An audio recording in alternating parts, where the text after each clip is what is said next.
সমীর বাবু সভাটা আটকাতে পারলেন না তো? আপনি তো চুনোপুটি, আপনার হাওয়াই চটি যাকে আটকাতে পাচ্ছেন না সেই বাঘের বাচ্চার একটু পরে আপনার গ্রামে আসছে। তার নাম জানেন? তার নাম নওশাদ সিদ্দিকী। আপনারা একটু ধৈর্য ধরে বসুন। নওশাদ সিদ্দিকী এসে গেছে, আপনাদের মনোবলটা একটু যাচাই করতে চাইছে। উনি চাইছে যে সন্ধ্যার পরে লোক থাকে কিনা দেখবো, আমাকে কত লোক ভালোবাসে নাকি টাকায় বিক্রি হয়, সেইটা যাচাই করার জন্য উনি এসে রাস্তায় আটকে আছে। আপনারা একটু ধৈর্য ধরে বসুন। আপনাদের চেয়ারম্যান, আপনাদের প্রাণের বিধায়ক আর একটু পরে এখানে চলে আসবেন। যাই হোক, আজকের এই সভা ওয়াকফ বিল 2025 বাতিলের দাবিতে আমাদের এই সভা। আপনারা জানেন আমাদের রাজ্যে একটা দল চলছে, যিনি ক্ষমতার মসনদে বসে আছেন, সেই দলটার নাম হচ্ছে চোর তৃণমূল কংগ্রেস। তো সেই দল কি করছে? ওয়াকফ নিয়ে আন্দোলন করতে করতে যারা করতে চাইছে তাদের বিরুদ্ধে পুলিশ জ্বালিয়ে দিচ্ছে, তাদের হুমকি দিচ্ছে, ভয় দেখাচ্ছে।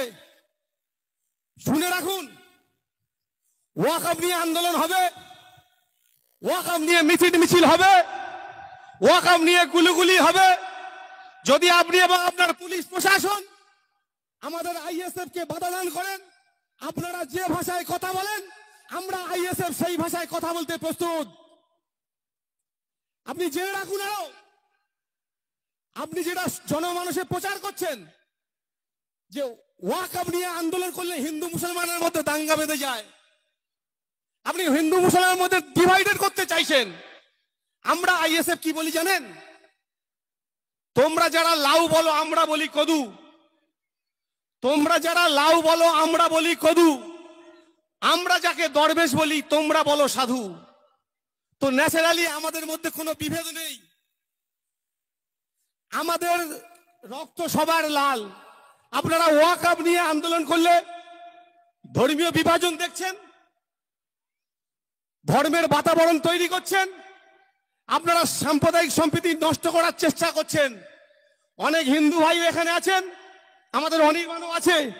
আমরা আপনাদেরকে বলতে চাই যে এই আন্দোলন হচ্ছে আপনাদের বিরুদ্ধে নয়, কোন একটা ব্যক্তিগত সম্প্রদায়ের বিরুদ্ধে নয়।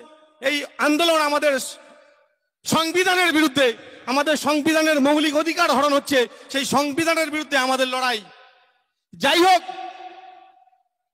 বক্তব্য দেওয়ার অনেক কিছু ছিল, কিন্তু আমার মস্তিষ্ক কাল থেকে একটু অন্যরকম হয়ে গেছে একটা খবর দেখে। খবরটা কি জানেন? একটা সোশ্যাল মিডিয়া একটা বাক্য ভেসে ভেসে বেড়াচ্ছে, তো আমি একটু বলি আপনারা বুঝতে পারবেন।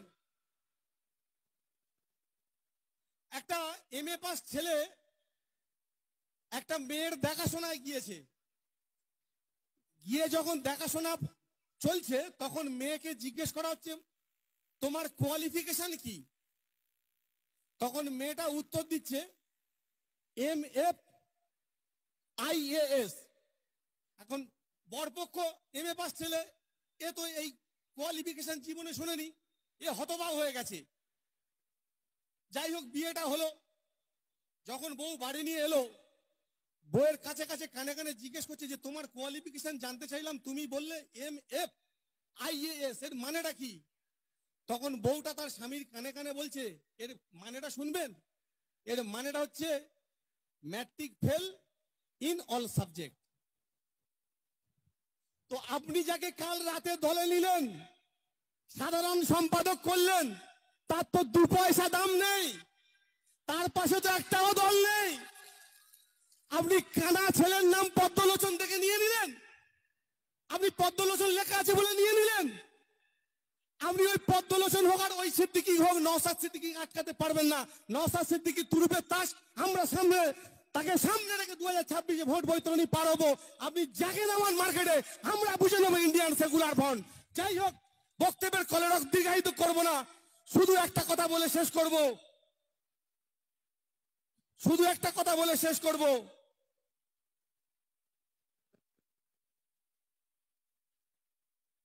আমি একটা কবিতা কাল রাতে লিখে ফেলেছিলাম, লিখতে লিখতে কবিতাটার নাম লিখেছি ভণ্ড পীর, কলমে আমি আইনজীবী শাহাদাত শাহ। আজকে মানুষ জেনে গেল তুমি ভণ্ড পীর, চটি চাটা পছন্দ তোমার, দুর্বল ছিল শির। যাকে তুমি চোর বললে এখন হলো সাধু, এডাল ওডাল ঘুরে ঘুরে পেলে কত মধু। কাকে বলছি জানেন তো? সাধারণ সম্পাদক। দরবারের কলঙ্ক তুমি ধান্দাবাজ আশিক, দরবারের কলঙ্ক তুমি ধান্দাবাজ আশিক, সার্থক তোমার নামের মানে ওহে ড্যাশ সিদ্দিক।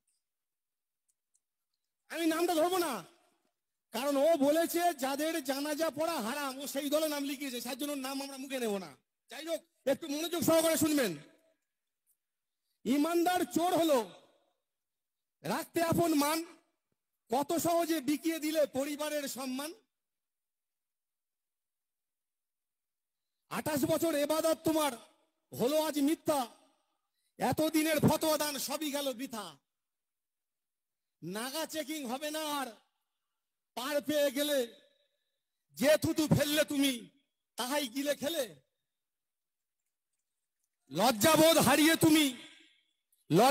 হারিয়ে তুমি চড়লে ডুবো তরি, সবাই মিলে তুলবে খাটে, বলবে হরি বল হরি। যাই হোক, নমস্কার, ভালো থাকবেন। এই পর্যন্ত আমার বক্তব্য আমি শেষ করলাম। অনেক বক্তা আছে, চেয়ারম্যান এসে গেছে, তারা বক্তব্য দেবেন।